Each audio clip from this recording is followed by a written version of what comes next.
Western Spring Television. Ours it is.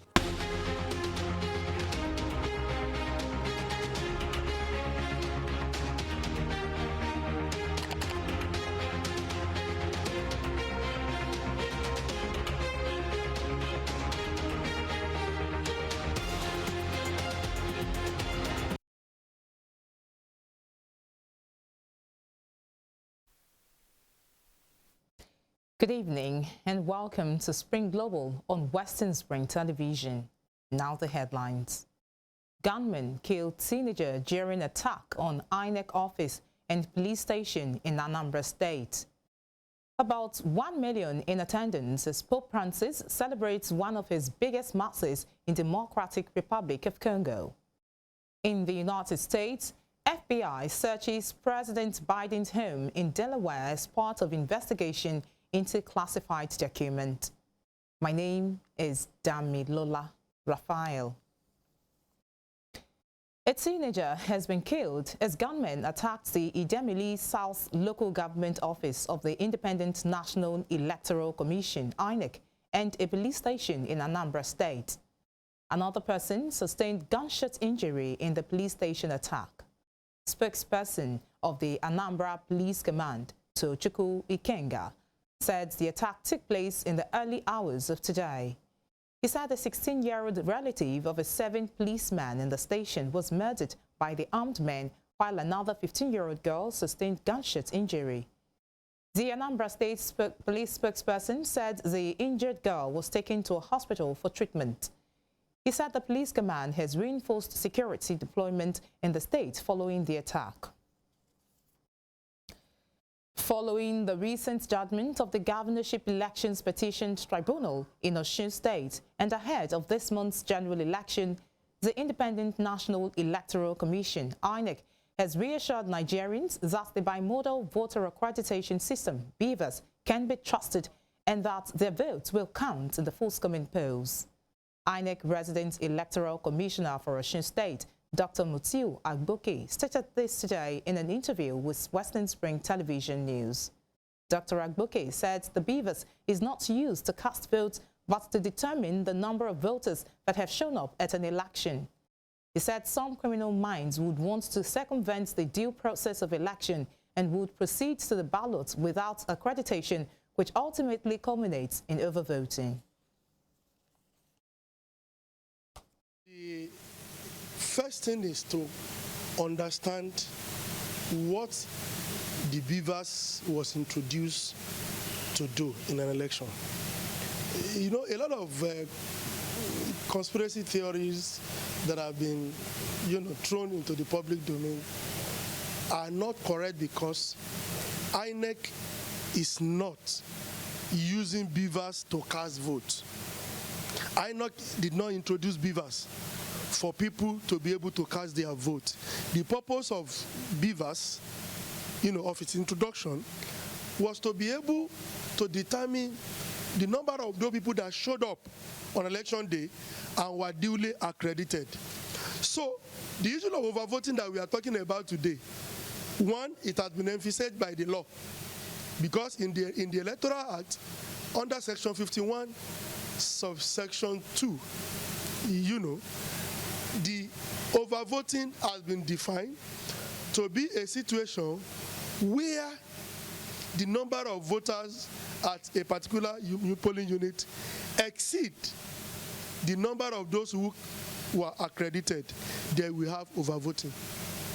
Therefore, the problem is about the deliberate criminal intention by voters to bypass the use of.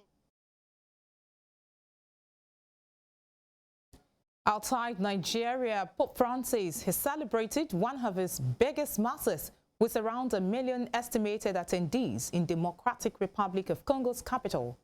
Huge crowds started to gather in Kinshasa well before dawn, including scores of schoolgirls dressed in white who danced along the Pope's route.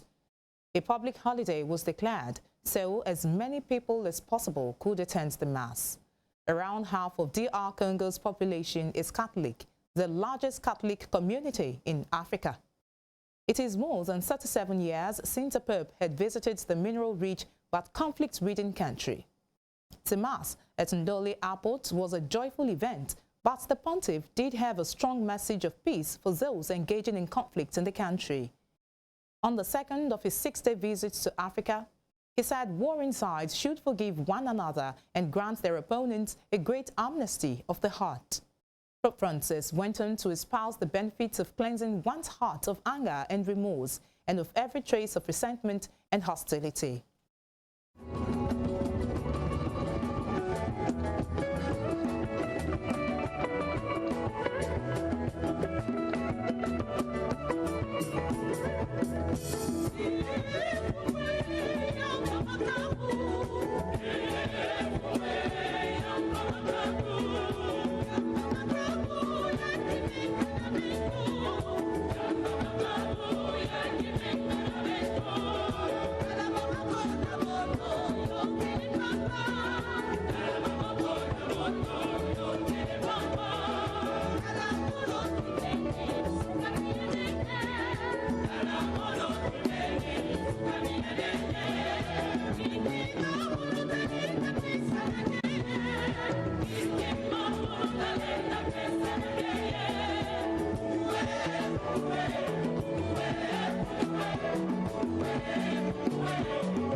In the United Kingdom, thousands of schools were closed today as teachers in England and Wales walk out over pay.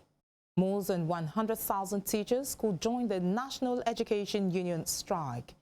Education Secretary Gillian Keegan insists the majority of schools will be open in some form, but the NEU says 85% will either fully or partially closed.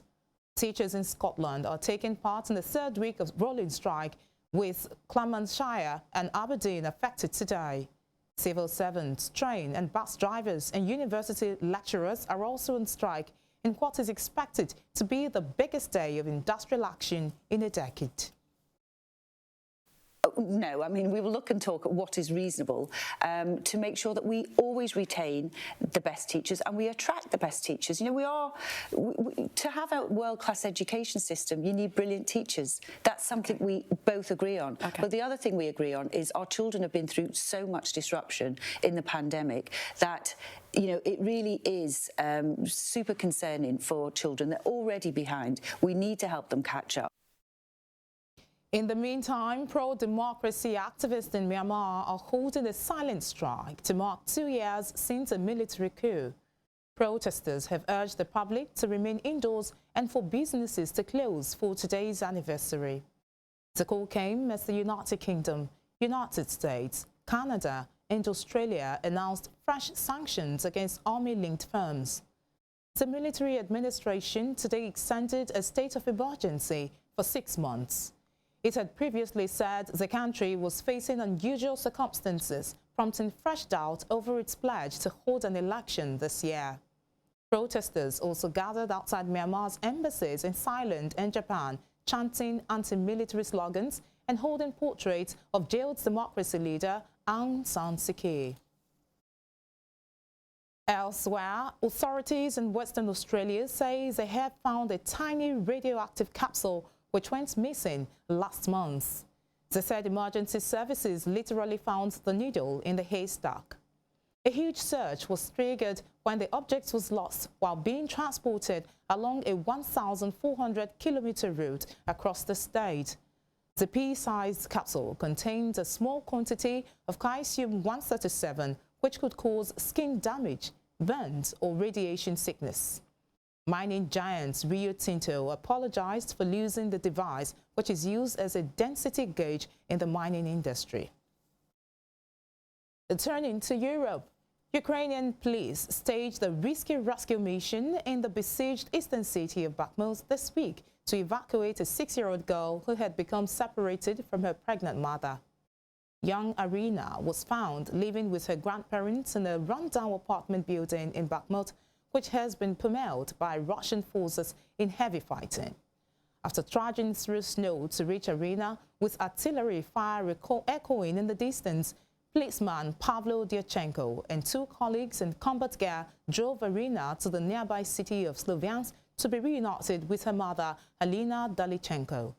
They are amongst millions of people who have been displaced since Russia's invasion on February 24th last year. Dyachenko said there were still about 200 children living in Bakhmut. The city was home to about 70,000 people before the war, but officials say only a few thousand residents now remain.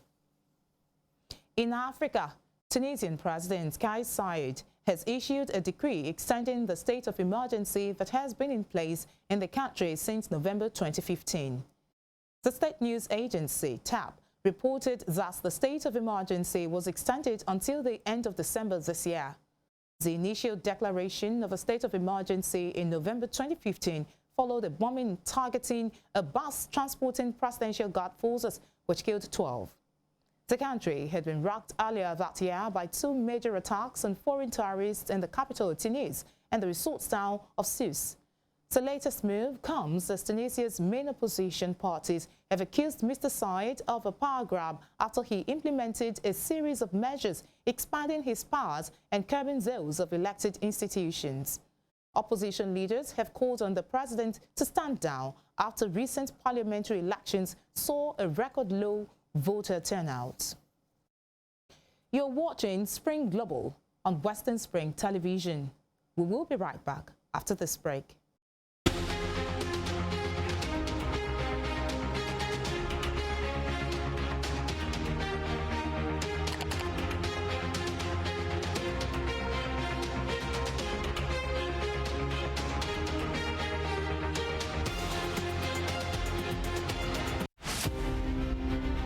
The British Empire was the largest and the most powerful in the world.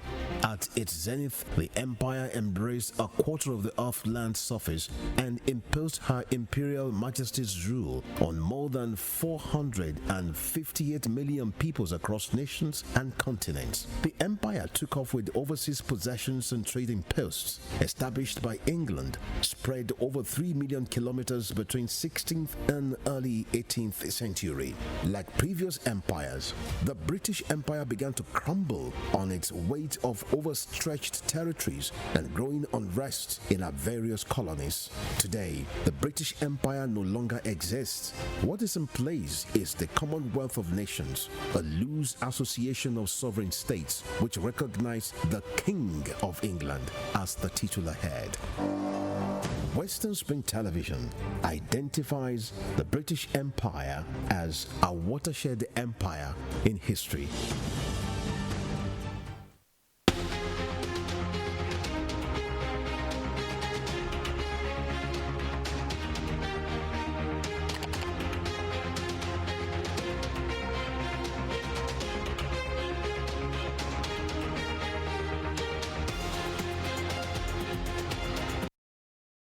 You're welcome back. Equatorial Guinea has appointed Manuela Roca Botti as Prime Minister, becoming the first woman in the country to hold the position. President Teodoro Obiang Nguema Mbasongo, who has ruled the country since 1979, made the announcement in a decree read on state television. The country's Vice President Teodoro Nguema Obiang Mange, who is also the president's son, congratulates the new Prime Minister. Ms. Rote was previously the Education Minister and joins the government in 2020. She replaces former Premier Francisco Pascual Obama Asue, who has been in the position since 2016.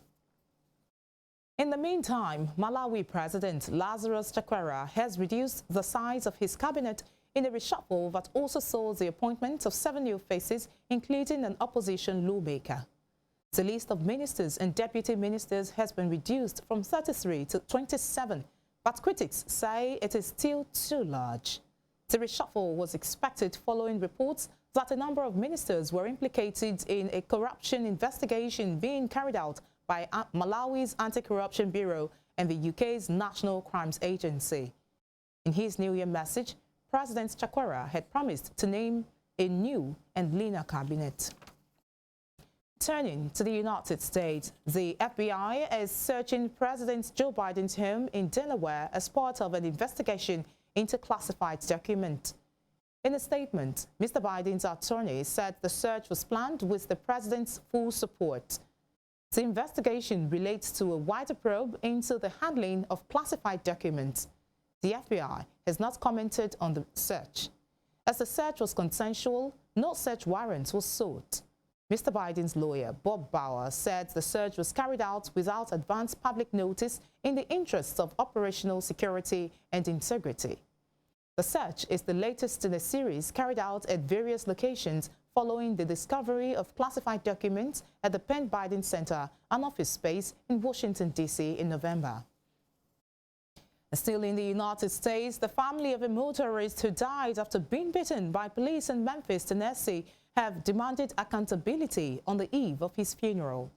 Speaking at the church where civil rights legend Martin Luther King Jr. delivered his final speech, Tyre Nichols' stepfather Rodney Wells and his brother Jamal Dupree vowed to keep fighting for justice. Civil rights leader Al Sharpton describes the incident as a disgrace to the country. U.S. Vice President Kamala Harris is due to attend the funeral today, a day after she phoned Mr. Nichols' grief-stricken mother. 5 former Memphis officers have been charged with second-degree murder and other counts in Mr. Nichols' death. All 5 are black, as was Mr. Nichols. Police tried to cover it up. They're still trying to spread rumors about my son that are not true. For anybody that thought that these rumors were true, they are not. My son was not messing with one of the officers. Why? That's just a rumor.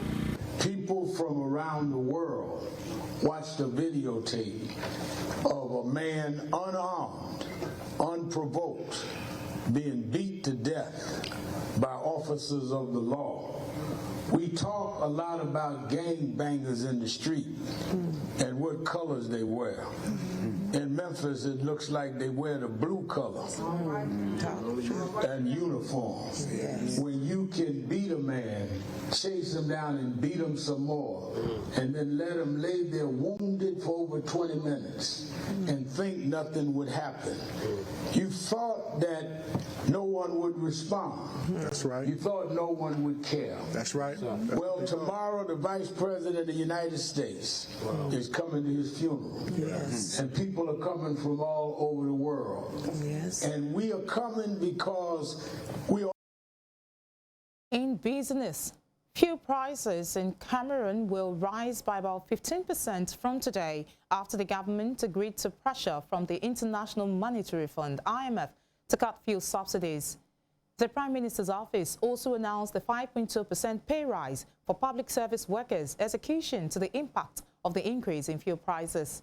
Many unions had urged the government to increase the minimum wage for the private sector. The IMF is expected to provide $74.6 million to Cameroon as a credit facility in March. And PayPal is cutting around 2,000 jobs, or 7% of its workers, as it becomes the latest big tech firm to cut costs. The online payments company says it was forced to make the decision as it faces the challenging macroeconomic environment. PayPal's announcement follows tens of thousands of layoffs by technology giants in the last month alone. This year, Google's parent company, Alphabet, Amazon, and Microsoft have announced major job cuts. To sports, Victor Osimhen and Ademola Lookman have been nominated for Syria Player of the Month award for January. The Super Eagles duo have been in fantastic form for Napoli and Atalanta this season. Osimhen and Lookman have now been nominated for the award for the 3rd consecutive time this season. Osimhen scored 5 goals and 4 league appearances for Napoli within the month. Lookman also hit the net 5 times for Napoli in January. Osimhen is currently the top scorer in the league with 14 goals from 16 games, while Lookman is second on the log with 12 goals from 19 outings.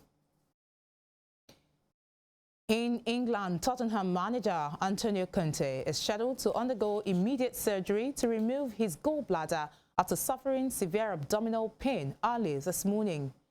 The 53-year-old Italian was diagnosed with cholecystitis an inflammation of the gallbladder. Tottenham's next Premier League fixture is against defending champions Manchester City, and his assistant Christian Stellini is expected to take charge of the Sunday fixture. The club has said Conte will return following a period of recuperation.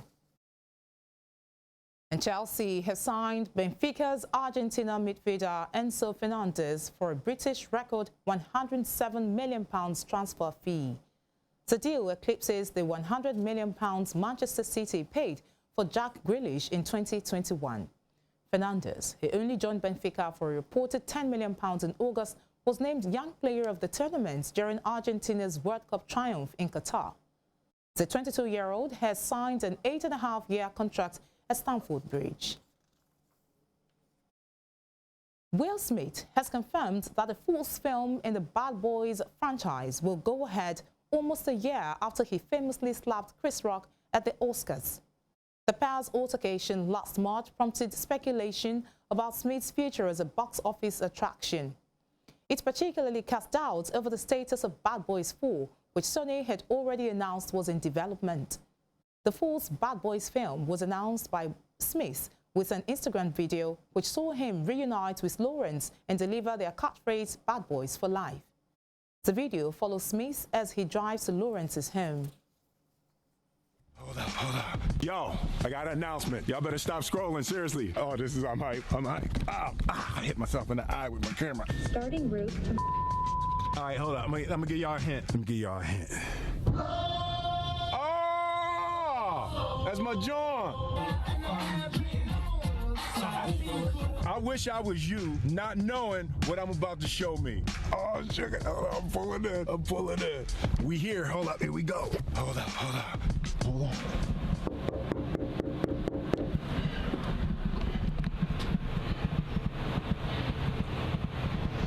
It's about that time? Marty Ma! Marty Ma! Hold up, getting that love in there. Marty Ma! What up, man? Hey, it's about that time. It's about that time. It's official, y'all. Y'all know what it is, right? It's official. Bad Boys for life, baby. That's for right. life. Well, we did 4. We did. But it's still Bad Boys it's for life. For life. But the third one, it was called Bad Boys for. We shouldn't have called. We shouldn't have called it that though. It's life. It's like the three was the E. The E was the E. The 3 was the. But this is Bad Boys 4. It's official. That's right, y'all. Before we end Spring Global, here is a recap of our top stories.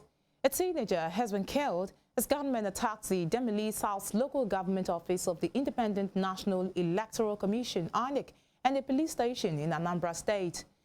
Pope Francis has celebrated one of his biggest masses with around 1 million estimated attendees in Democratic Republic of Congo's capital. In the United States, the FBI is searching President Joe Biden's home in Delaware as part of an investigation into classified documents. You can follow us on our social media handles on Facebook, Instagram, and Twitter at Western Spring Television. You can also watch us live on our YouTube channel at Western Spring Television. Thanking you indeed for watching. I am Damilola Raphael. Have a happy February. Good evening.